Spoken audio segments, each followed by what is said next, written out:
CLO es un diploma de especialización en facilitación del aprendizaje y la innovación en las organizaciones, pero sobre todo es una experiencia de aprendizaje para aprender competencias transversales aplicables a cualquier sector, porque creemos que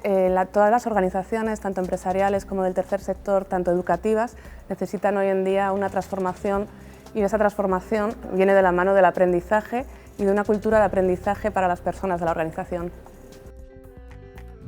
Para mí, CLO ha supuesto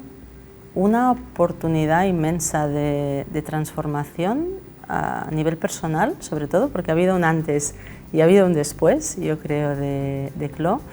Y yo creo que desde el primer módulo, desde el primer workshop, desde el primer fin de semana en el que estuvimos ahí todos encontrándonos con una realidad nueva,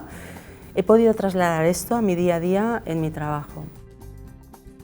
Niretzat benetan ikustia hasierako proiektua izan alzana amets bat, ez dakizula benetan, bueno, bai, zenbat denbora eramango dau, inoiz erreala bihurtzeko, jo ba, 7 hilabeteko prozesuan ez dut ostras, ja, reala da. Eta gainera reala ez bakarrik neuria ja fakultatearena da. Eta hori oso pozgarria da. Me llevo un montón de personas en el corazón y en la cabeza. Son personas que